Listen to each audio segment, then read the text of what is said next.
একটা দুর্দান্ত বলক নিয়ে হাজির হয়েছি। আপনারা সাথেই থাকুন, দেখতেই থাকুন, শেষ পর্যন্ত দেখুন। আসসালামু আলাইকুম everyone, welcome to back my channel. যারা যারা আমার চ্যানেলের নিয়মিত দর্শক, যারা আমার ভিডিও প্রতিদিন দেখেন, আপনাদের সবাইকে অসংখ্য ধন্যবাদ।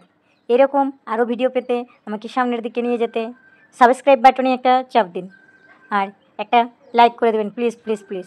অবশ্যই পুরো ভিডিওটি দেখবেন, দেখার পরে সুন্দর একটা গঠনমূলক কমেন্ট করে যাবেন। আসসালামু আলাইকুম এভরিওয়ান, শুরু করতেছি আজকে। প্রথমেই আমি যা করি আর কি, অফিস থেকে আসার পর সময় থাকে 2 ঘন্টা, বড় জোর 1 ঘন্টা। এই 2-1 ঘন্টার মধ্যে আমি পুরো ইফতারের প্রসেস রেডি করে ফেলি। মাঝখানে আমার রয়েছে ছেলে, তাকেও দেখতে হয়। আজকে একদম খুব সংক্ষিপ্তভাবে শর্টকাটে রান্না করব। চলে যাচ্ছি পরের পর্বে।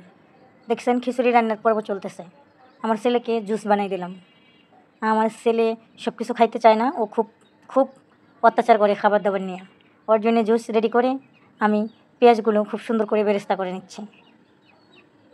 দেখতে থাকুন, সাথেই থাকুন, শেষ পর্যন্ত দেখুন। অনেকেই কন্টেন্ট মনিটাইজেশন পাচ্ছে, সবাই পেয়ে গেল।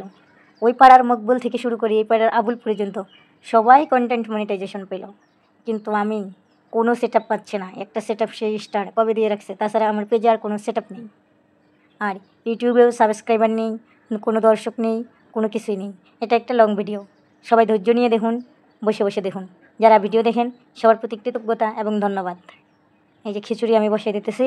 আজকে আমি রান্না করব ভুনা খিচুড়ি, শর্টকাটে যা রান্না করা যায়। অফিস থেকে আসার পর এমন ক্লান্ত লাগে, মনে হয় না আমি রান্না করি বা রান্নাঘরে যাই। এটা একমাত্র যারা চাকরি করে তারাই বুঝে যে 2 ঘন্টা জার্নি করে যাওয়া আসার পর কেমন ক্লান্ত লাগে। আর বাসায় যদি ছোটো বাচ্চা থাকে তাহলে তো কথাই নেই, বুঝেন জীবন কতটা কঠিন আর কতটা কষ্টকর। আর যারা মনে করেন যে ওরা চাকরি করে, ওদের খালি সুখ, টাকা আর টাকা, আসলে এটা ধারণা ভুল, সম্পূর্ণই ভুল। দুনিয়াতে কোনো কাজই সহজভাবে হয় না, সব কিছুর জন্য অনেক কষ্ট এবং পরিশ্রম করতে হয়। এই যে আপেলের জুস বানাচ্ছি, এটা হচ্ছে আমাদের ইফতারের জন্য রেডি করতেছি। এটা সেহরির জন্য কলা ভর্তা করব। বুট ভাজিও চলতেছে, বুট ফিরন শেষ। এই যে এদিকে আমার খিচুড়ি হয়ে এলো, কি সুন্দর দারুণ না? এই যে উপরে পেঁয়াজ বেরেস্তাগুলো দিয়ে দিবেন। বাড়িতে যা আছে এই ফলগুলোই ছিল ফ্রিজে, আমি সেগুলো অ্যাড করে নিলাম। সব কিছু প্রায় শেষের দিকে। দেখেন আমার খিচুড়ি থেকে কী সুন্দর মৌ মৌ গন্ধ বের হচ্ছে। ও আপনারা তো দেখতেছেন, বুঝতে পারবেন না গন্ধটা। সব কিছুই আমার প্রায় শেষ হয়ে গেছে, শেষের দিকে। সব আয়োজন শেষ, এখন শুধু আজানের জন্য অপেক্ষা। আসসালামু আলাইকুম এভরিওয়ান। এতক্ষণ পর্যন্ত যারা যারা আমার আজাইরা ভিডিওটি খুব মনোযোগের সহিত দেখলেন, আপনাদের সবাইকে শুভেচ্ছা এবং অভিনন্দন।